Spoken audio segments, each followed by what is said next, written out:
fait la force aussi de ce qu'on a créé, c'est qu'il y a beaucoup de patients qui se sentent pas compris en fait au quotidien. Ils vivent seuls leur diabète et qu'ils le vivent pas forcément bien. Il y a un gap entre la théorie, ce qu'on nous enseigne, ce qu'on nous apprend à l'hôpital, comment on nous éduque, on nous transmet tous les outils, et la pratique à la maison. Et nous, on a vraiment voulu être cette béquille du quotidien sur toute la partie enfin, qui se gère à la maison. Et, euh, et souvent, les défis, ça va être que, bah voilà, on sait pas trop enfin, les personnes ne savent pas trop où elles se situent dans la gestion de leur diabète. Elles sentent que ça ne va pas. Les résultats montrent que ça va pas, mais elles savent pas par quel bout prendre les choses pour faire en sorte que ça aille mieux. Et nous, on est là pour les aider un petit peu à structurer au quotidien.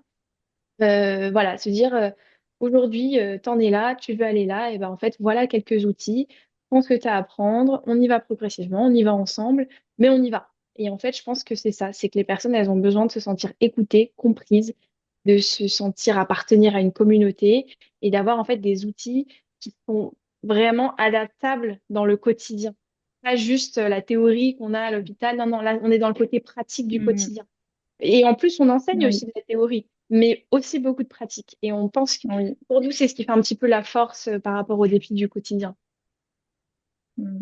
Et ce qu'on aime bien faire aussi, c'est de vulgariser des choses qui sont parfois compliquées, que ça soit au niveau physiologique, au niveau de la compréhension, par exemple, sur l'impact de tel ou tel aliment, je sais pas, l'impact du cortisol sur les glycémies, tout ça. C'est des notions qu'on n'apprend pas forcément à l'hôpital, qu'on nous enseigne pas ou on n'en parle pas du tout et on apprend ça des années plus tard. Et nous, on est un peu là aussi pour vous dire, bah voilà, ton corps, il fonctionne comme ça, tu as cette pathologie.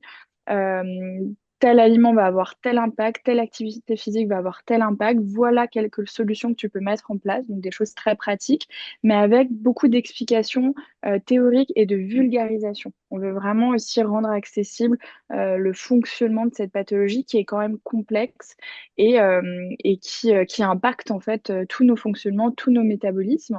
Et ça, bah, à part penser que l'insuline sert seulement à réguler la glycémie, bah, les personnes diabétiques de type 1, c'est un peu la réalité, ne savent pas vraiment les autres rôles ou en tout cas tout ce qu'on peut faire à côté. Parce qu'il y a plein de choses qu'on peut faire à côté où on peut vraiment avoir cette posture dont on aime bien parler de proactivité, d'être vraiment responsable, acteur, actrice de sa santé plutôt qu'être hyper passif, passive et d'écouter très sagement ce que va nous dire le ou la diabétologue. Ce qu'il faut, hein, il faut aussi écouter ce que nous dit les pros de santé, bien évidemment. Mais il y a plein de choses qu'on peut mettre en place pour aller bien et ne